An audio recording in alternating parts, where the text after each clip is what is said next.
સૌરાષ્ટ્રમાં પણ અલગ અલગ જિલ્લાઓમાં અવિરત વરસાદ વરસી રહ્યો છે। સ્થાનિક નદીઓ બંને કાંઠે વહેતી જોવા મળી રહી છે અને પારાવાર મુશ્કેલીઓનો સામનો સ્થાનિકો જે છે તે કરી રહેલા જોવા મળી રહ્યા છે। પરંતુ સૌરાષ્ટ્રમાં એક તરફ સારો વરસાદ વરસી રહ્યો છે, તેના કારણે હાશકારો પણ લોકોએ અનુભવ્યો છે। પરંતુ આ સ્થિતિ આપ જુઓ, બોટાદમાં અલગ અલગ વિસ્તારો જે છે કે જ્યાં મુખ્ય રસ્તાઓ પર જાણે નદી વહેતી હોય તેવી તસવીરો જોવા મળી રહી છે।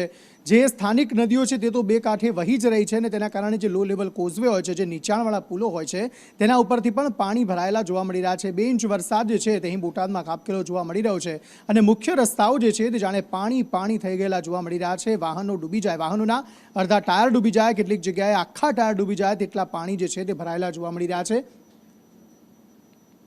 સંવાદદાતા દિવ્યેશ જોડાયા છે વધુ વાતચીત કરવા માટે। દિવ્યેશ, જણાવશો કેવી હાલત હાલ વરસાદને લઈને ત્યાં?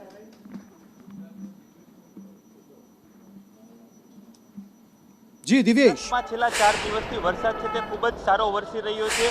ક્યાંક આ વરસાદ છે તે ખુશીનો માહોલ બન્યો છે, તો ક્યાંક આ વરસાદ છે તે ચિંતાનું કારણ પણ બન્યું છે। વાત કરવામાં આવે તો જે દેવભૂમિ દ્વારકા જિલ્લો છે કે જ્યાં કલ્યાણપુર તાલુકો છે, ત્યાં ખૂબ જ ભારે વરસાદ છે તે જોવા મળી રહ્યો છે। ત્યાં સાની ડેમનું નિર્માણ કામ ચાલી રહ્યું છે, ત્યારે ભારે વરસાદનું જે પાણી છે તે ખેતરોમાં ઘૂસી ગયું છે। રાવલ ગામ અને જે સૂર્યવદર ગામ છે કે જ્યાં મગફળીનો પાક હતો, મગફળીનો પાક છે તેનું પાણીમાં ગરકાવ થઈ ગયું છે। તેવી જ રીતે જો વાત કરવામાં આવે તો જે અમરેલી છે કે અમરેલીનું જે બાબરા તાલુકો છે તેમાં સવારથી વરસાદ છે તે વરસી રહ્યો છે। વરસાદના લીધે જે નીચાણવાળા વિસ્તારો છે તેમાં પાણી ભરાઈ ચૂક્યા છે। તેવી જ રીતે જો ભાવનગરની વાત કરવામાં આવે તો ભાવનગરમાં છેલ્લા 2 કલાકથી ખૂબ જ સારો વરસાદ છે તે વરસી રહ્યો છે। પ્રી મોન્સૂન કામગીરીની પોલ પણ ખુલી ચૂકી છે, કેમ કે જે નીચાણવાળા વિસ્તારો છે તેમાં પાણી ભરાઈ ચૂક્યા છે, મુખ્ય માર્ગો છે તેમાં પણ પાણી ભરાઈ ચૂક્યા છે। તેવી જ રીતે જો પોરબંદરની વાત કરવામાં આવે તો જે પોરબંદરનો રાજીવનગર વિસ્તાર છે કે જ્યાં ગેસ લાઇનનું અને જે ગટરનું કામકાજ છે તે ચાલુ હતું, ત્યારે ભારે વરસાદને લીધે જે કોન્ટ્રાક્ટરો છે તે કામ અધૂરું મૂકીને ચાલ્યા ગયાનો જે આક્ષેપ છે તે સ્થાનિકો દ્વારા કરવામાં આવ્યો છે। પોરબંદરમાં પણ પ્રી મોન્સૂન કામગીરીની પોલ ખુલી ચૂકી છે। છેલ્લા 3 વર્ષથી પોરબંદરના લોકો છે તે ખાડાનો સામનો કરી રહ્યા છે। વરસાદ આવે છે ત્યારે આને આ જ પરિસ્થિતિ જોવા મળતી રહી છે।